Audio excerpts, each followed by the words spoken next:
All right, so the book we chose to read was Extreme Ownership by Jocko Willink and Leif Babin. Next slide. And then just something about the authors. You can just go to the next one. Jocko Willink, he served in the military, the Navy SEAL for 20 years. He was the executive officer. And then next slide. And then Leif Babin, he served in 9 years as the president and chief operating officer. And they also served together in the same platoon. And then just kind of after collaborating with years of experience they share in the military, they composed the book Extreme Ownership along with others, such as the dichotomy of leadership to like help others in their daily lives. Considering everything they learned as a Navy SEAL can be applied to everyday life, to everyday individuals. Next slide. So within extreme ownership, there are three parts: winning the war within, laws of combat, and sustaining victory. And within each of these parts, there's four pillars of them. Winning the war, it's about the mindset that leaders have to execute at a high level. Then laws of combat, there's four pillars and concepts that leaders have to perform and dominate at a high level. And then sustaining victory is about the takeaways for the future and staying up there with victory and being a good leader and operating at a high level. Next slide. So within winning the war within, the first two parts are extreme ownership and no bad teams, only bad leaders. And extreme ownership is very important throughout this book. It's mentioned almost every part, every chapter, and it's the main focus point of the whole book. And what it means is that leaders must take everything and they must take the blame because ultimately it's their responsibility for everything. And what I got out of extreme ownership, the chapter, is that there are effective leaders and ineffective leaders. Effective leaders can um, succeed and go in their mission or whatever they are called to do and win, and ineffective leaders cannot do that. In addition, if the team fails, the leader must look at himself and take the blame and figure out what to do next time and how to um, change, whether it's his mentality or his plan, and just do anything to help his team win. And so within no bad teams, only bad leaders, um, leaders must exhibit extreme ownership. And one passage with no bad teams, only bad leaders, it was from Leif Babin, and he was talking about how he was an instructor for the Navy SEALs and their Hell Week, and he talked about how there was different boats for this one part of the Hell Week. I think it was like the third day. Everyone was super tired, and boat 6 had a pretty bad leader. His mentality was very bad, which affected his crewmates when carrying the boat and paddling the boat and doing physical activity. And it kind of just was contagious with his bad leading, and his crewmates had bad attitudes, and therefore they got last, I'm pretty sure, almost every time. And so there was also another boat, boat 2, that had a great leader. The crewmates were all getting along. They were working as a team. And he said that boat 6, the reason why they weren't doing well is because they were not operating as a team, but only operating as individuals. And so what one of the drill instructors did is he switched boat 2 and boat 6's leaders. And the bad leader from boat 6 went to boat 2, and the boat 2 crewmates kind of helped them pick it up, and they spread their contagious leadership that they learned from their good leader onto the boat 6 leader, and they actually did a lot better, um, or the leader did. And then boat 6 had the good leader, and they went from last to first just because of the leadership. So the title "No Bad Teams, Only Bad Leaders" is definitely true. It's just a mindset that leaders have to have, that they need to take accountability for what they do and everything. Next slide. And one thing I like to point out there too is like the main purpose of this book wasn't to say like you take a leadership position like whenever you can or if you just feel like you need to see fit.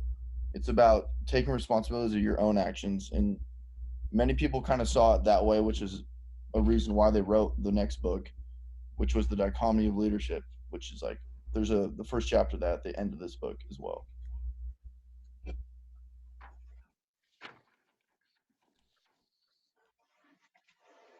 winning the war within. The second pieces are believe and check the ego. Belief comes from knowing the why of why we're doing this mission, why we have to do the mission a certain way, and that builds camaraderie between the team because everybody understands what the purpose is and what the goal is. And it allows the leader to take full leadership because the men have bought in, and it allows the people above and below the leader. So the leader's leader and then the people he's leading all understand what's going on and why the mission has to be carried out. So that's super important. For check the ego, that without a check to ego, everyone's going to be complaining and not understanding and not willing to collaborate with each other and understanding each other's needs. So when you're able to put your own ego aside, others are able to put their egos aside and more is able to be accomplished. Jocko talks a lot about this, and Leif Babin talk a lot about this, dealing with other leaders and other platoons or other branches of the armed forces that were in Ramadi or other parts of Iraq, and how they needed to put aside their own egos as SEALs and as leaders and allow the other commanders of the other branches to feel like they were in charge so that more would be able to get done. So winning the war within basically covers what a leader must do with themselves in order to be successful in a team format. And then the book moves on to the laws of combat, which are more like essentially ways that a team itself needs to operate as a team in order to be successful. So the first principle of the laws of combat is cover and move, which is basically, it sounds like very literal in the military sense because the example they use is essentially, when a team gets bogged down in a gunfight, they need to split up. One team covers the other while they move, then they switch roles. Basically to say that when you're in a team format, you need to protect each other and look after each other. And therefore, in a team, for everyone to succeed, the whole team has to work together. No one can do it on their own. And then every single person is then important and critical to that success. So if one person fails, then everyone fails. And if the team is successful, then that means everyone in the team is successful. So yeah, basically when you're working in a team, like everyone needs to contribute, and either everyone fails or everyone succeeds. There's no individuals when you're working as a team. And the next principle for the laws of combat is simple. So basically the idea that keeping things simple helps everyone because it's easier to understand a plan that's really simple and basic. And then it also helps because when things go wrong, if you have a really overcomplicated plan, it's hard for people to figure out what to do. Whereas if the plan is simple and easy to understand, when things go wrong, which they almost always do, it's really easy for everyone to understand what to do in that situation. And then it's also a lot easier to communicate a simple plan. It's quicker, it's more clear, people understand and absorb it quickly. And then basically, as we put in the quote from Jocko, just making a plan as simple as possible is pretty much crucial to success because if your own team don't understand what they need to do, then no one's going to be able to get the job done effectively. And if we go to the next slide, the next law of combat is to prioritize and execute, which to me personally, I feel like is one of the most important rules from the whole book. Because I think in any situation, whether it's work, school, sport, in the military, it's really easy to get overwhelmed in situations when you have a lot going on. I think for us as college students, it's very easy, like schoolwork piles up, other commitments pile up.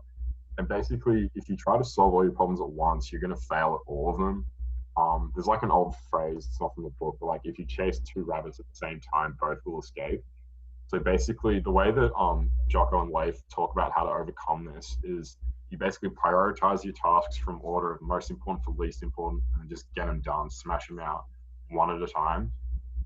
So like obviously like when you're at school, you make a list of your assignments, one that's due first, do that first, and then do the next one and do the next one. And then before you know it, you kind of chip away your workload and get everything done in like an effective way, rather than just freaking out and trying to do everything at once and not doing anything well. And the quote from Leif, I think, is a good one.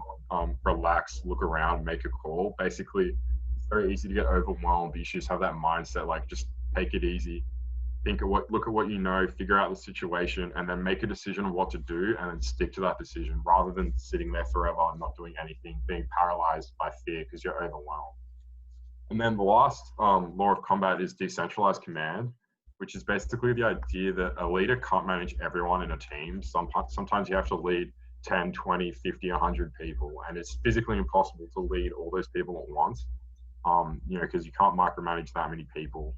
So therefore, the book kind of talks about how you should split up and try to only manage teams of 4 to 5 people to make it more manageable and easier to follow. So it's very easy to see this in the military sense. You have Jocko was the lieutenant commander of the entire task unit. Then he had 2 platoon commanders, and then they had teams below them who had teams below them. So it's very easy for them, each person, to only have maybe 2 to 3 people that answer to them. And then you kind of have, so basically what they're trying to get at with this is you split up a larger team into smaller teams and then have leaders within the team who are held accountable. And it's basically about having the faith in these people to do their job. And if you trust them as a leader, and you know that they buy into what you're trying to achieve, that they're going to teach that to their team. And therefore that makes everyone more effective, because everyone has someone who is directly accountable to them and someone who that they are accountable to, which means that everyone is accountable to someone, and the same instructions and ideas are being spread up and down the chain of command, and everyone is involved in working towards the same goal without one person having to do it and instruct everyone, rather that be split up amongst different people who are all teaching the same thing throughout a large team.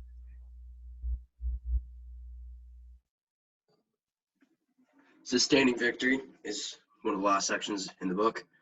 There are 4 massive pieces of this.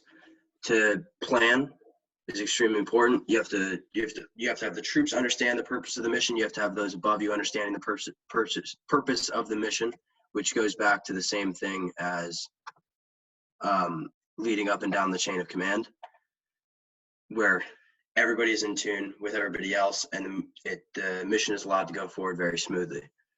Decisiveness and uncertainty. There's going to be stuff that you're going to have to deal with, and you're going to have to make game time plays and figure out what's going to be the best path for you and what's going to be the best thing for those above you, the political aspects or the CEOs of the company, whoever you're answering to, and what's going to be best for the people that you're subordinate to. Maybe that's the people that work for you or your troops. You never know. And the last section, which is the chapter from Discipline Equals Freedom, Jocko's talking about what you have to do yourself to make yourself the most efficient machine. I know DSHAP always talks about efficiency, and that's an amazing thing to have going for you and have going for your entire team, company, your battalion, whatever it is. The smoother you are working as yourself, the smoother everyone's going to be working together and getting the job done.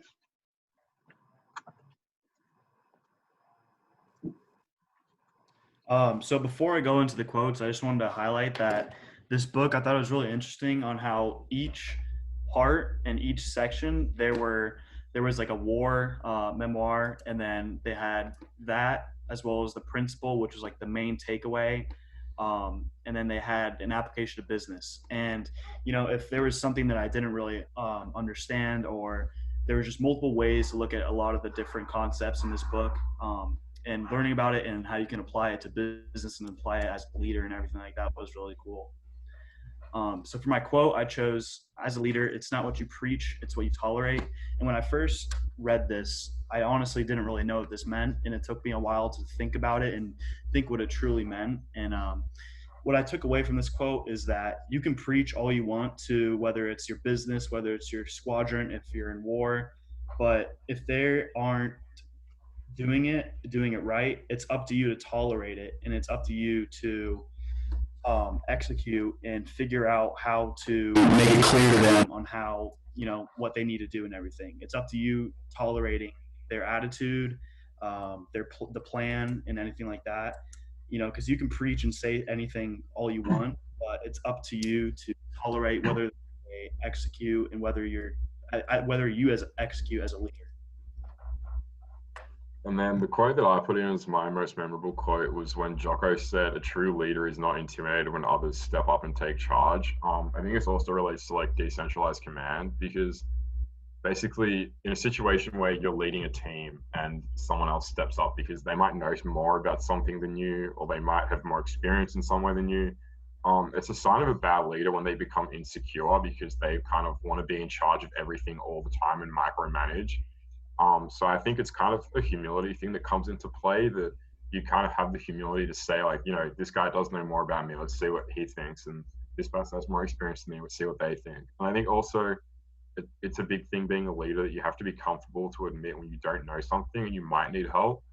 So therefore, you have to have the humility to say to someone in your team, like, hey, I don't know how to use this. I don't know how to do this. Can you show me?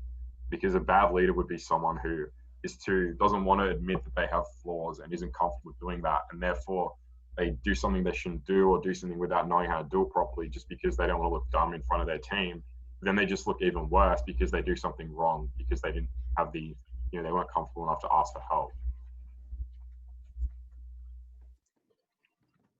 I chose the quote, "No bad teams, only bad leaders." I think that it is very interesting. For me, this resonated because